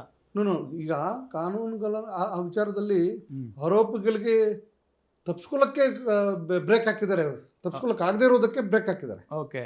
ಅದನ್ನು ತಪ್ಪಿಸ್ಕೊಳ್ಳೋಕ್ಕೆ ಸಾಕಷ್ಟು ಅಂಶಗಳನ್ನ ಸಿಕ್ಕಿಗಳನ್ನ ಪ್ರಮಾಣ ಬೇಕು. ಆದರೆ ಇನ್ವೆಸ್ಟಿಗೇಷನ್ ಏಜೆನ್ಸಿ, ಈಗ ಇನ್ವೆಸ್ಟಿಗೇಷನ್ ಏಜೆನ್ಸಿ ವಿಫಲ ಆಗಿಬಿಟ್ರೆ ಅಥವಾ ಪ್ರೊಸೀಜರ್ ಫಾಲೋ ಮಾಡಲಿದ್ರೆ ಸಹಜವಾಗಿ ಟೆಕ್ನಿಕಾಲಿಟೀಸ್ ಮೇಲೆ ಆರೋಪಗಳು ಜಾಸ್ತಿ ತಪ್ಪಿಸ್ಕೊಳ್ಳುವಂಥ ಸಾಧ್ಯತೆಗಳಿದ್ದಾವೆ. ಯಾಕಂದರೆ ಈ ಅಫೆನ್ಸ್ಗಳಲ್ಲಿ ಒಂದಷ್ಟು ಅಂಶಗಳನ್ನು ಅಳವಡಿಕೆ ಮಾಡದೇ ಇರೋದ್ರಿಂದ ಮತ್ತು ಅದಕ್ಕೆ ಅವಳು ಈಗ ಮಾಡಿರ್ತಕ್ಕಂಥ ಅಂಶಗಳ ಬಗ್ಗೆ ಮೆಟೀರಿಯಲ್ಸ್ ಕಲೆಕ್ಟ್ ಮಾಡೋಕ್ಕಾಗದೇ ಇರುವಷ್ಟು ಅಂಶಗಳನ್ನು ಅಳವಡಿಕೆ ಮಾಡಿರೋದ್ರಿಂದ ಈಗ ನೀವು ಸ್ಟೇರ್ ಮಾಡಿದ್ರೆ ಯಾವುದೋ ಒಂದು ಯಂಗ್ಸನ್ನ ಸ್ಟೇರ್ ಮಾಡಿದಾಗ ನೀವು ಅದನ್ನು ಹೆಂಗೆ ಪ್ರೂವ್ ಮಾಡ್ತೀರಿ? ಎಕ್ಸೆಪ್ಟ್ CCTV ಫುಟೇಜ್ ಎಲ್ಲದಿದ್ರೆ ಮಾತ್ರ ನೀವು ಪ್ರೂವ್ ಮಾಡೋಕ್ಕಾಗ್ತದೆ. ಹೌದು. ಮಿಯರ್ಲಿ ಸ್ಟೇರ್ ಮಾಡಿದ್ರೆ ಸುಳ್ಳು ಹೇಳ್ಬಿಟ್ರೆ. ಸೊ ಹಾಗಾಗಿ ಈಗ ದುರ್ಬಳಕೆ ಮಾಡ್ತಕ್ಕಂಥ ಅವಕಾಶಗಳು ಹೆಚ್ಚು ನಾವು ಕಾಣ್ತಾ ಇದ್ವಿ. ಇದರಲ್ಲಿ ದುರ್ಬಳಕೆ ಸಂದರ್ಭಗಳು ಹೆಚ್ಚು ಕಾಣ್ತೀವಿ. ದುರ್ಬಳಕೆ ಮಾಡ್ಕೊಂಡು ಬಟ್ ಒಂದ್ಸಲ ಕೇಸ್ ರಿಜಿಸ್ಟರ್ ಆದಮೇಲೆ ದೇ ಹ್ಯಾವ್ ಟು ಫೇಸ್.